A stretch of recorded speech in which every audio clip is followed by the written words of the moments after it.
पत्थर बातें करते हैं, वे सुनाते हैं कहानी अतीत की।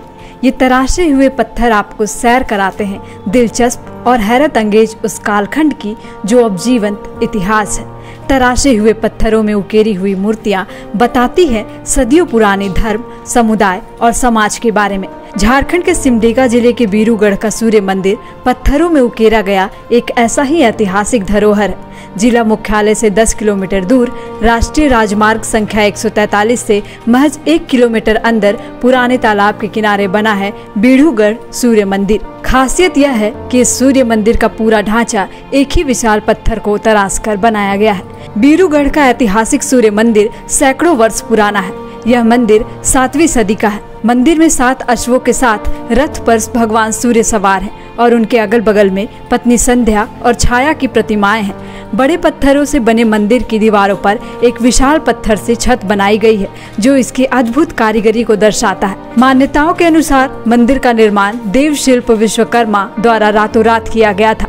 यह मंदिर की बनावट को देखने से महसूस होता है कि ऐसे मंदिर का निर्माण कोई साधारण मनुष्य नहीं कर सकता। एक दूसरे के ऊपर रखे पत्थरों की दीवार पर एक पत्थर से बड़े पत्थर को रखकर छत बनाना किसी मानव के बस की बात नहीं लगती। गौरतलब है कि प्राचीन काल में सिमडेगा को बीरू कैसलपुर परगना के नाम से जाना जाता था। यहाँ राजा कतंग देव का राज था। बताया जाता है कि जब मंदिर का निर्माण हुआ था तब बीरू परगना कलिंग साम्राज्य का हिस्सा था। कलिंग की महारानी रानी पद्मा ने अपने कलिंग राज्य की सीमा पर सूर्य मंदिर का निर्माण कराया था। इसके बाद 16वीं शताब्दी में बीरू राज्य के राजा हरिनाम सिंह ने मंदिर में पूजा शुरू की थी। इसके बाद फिर वर्ष 2015 में शाकदीपीय ब्राह्मण सभा के द्वारा मंदिर का जीर्णोद्धार करते हुए पूजा अर्चना शुरू की गई। आज भी लोग पूरे भक्ति भाव के साथ मंदिर में जाकर भगवान भास्कर की आराधना करते हैं। कहते हैं कि सच्चे मन से मांगी गई हर प्रार्थना भगवान सुनते हैं और उसे पूरा भी करते हैं। कुछ साल पहले तक यह मंदिर जीर्ण शीर्ण अवस्था में अतीत की कहानियों को समेटे गुमनामी का दंश झेल रहा था, लेकिन अब जिले के उपायुक्त अजय कुमार सिंह ने इसके संवर्धन के लिए हाथ बढ़ाया है। बीरू के इस मंदिर को मलूटी के मंदिरों के भग्नावशेष की तरह संरक्षित करने का संकल्प लिया गया है। जल्द इसे राज्य पर्यटन के डी श्रेणी में मान्यता मिलने की उम्मीद है, जिसके लिए जिला से प्रस्ताव भेजा गया है। इसका अब कायाकल्प होना तय है। बीरू की धरोहर जब बचेगी तो सिमडेगा का नाम आगे बढ़ेगा और पर्यटन क्षेत्र में एक नया आयाम स्थापित होगा। अब इसको कब तक सुंदर स्थल बनाया जाएगा यह तो आने वाला वक्त ही बताएगा। बीरू जो जिला पर्यटन संवर्धन समिति द्वारा डी कैटेगरी में इसका प्रस्ताव राज्य सरकार को भेजा गया था, जहां से इसका अनुमोदन भी डी कैटेगरी के पर्यटन स्थल के रूप में है।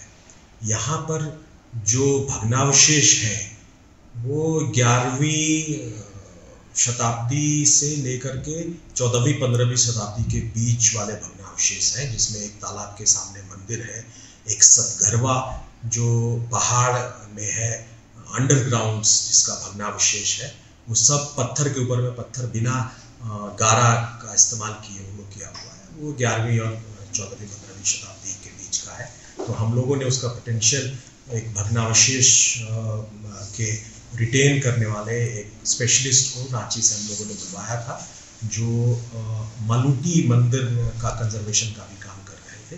तो उन्होंने इसको देखा है और हम लोग उसको जो डी कैटेगरी के लिए जो समुचित प्रस्ताव है वो प्रस्ताव तैयार करके राज्य सरकार के पास भेज रहे हैं। हमको लगता है कि जल्दी ही उसका अनुमोदन हो जाएगा। तो हम लोग उसको जो भी संरक्षण का कार्य है वो संरक्षण का कार्य अगर पर्यटन और खेल विभाग से उसका अनुमोदन हो जाएगा तो हम करा पाएंगे।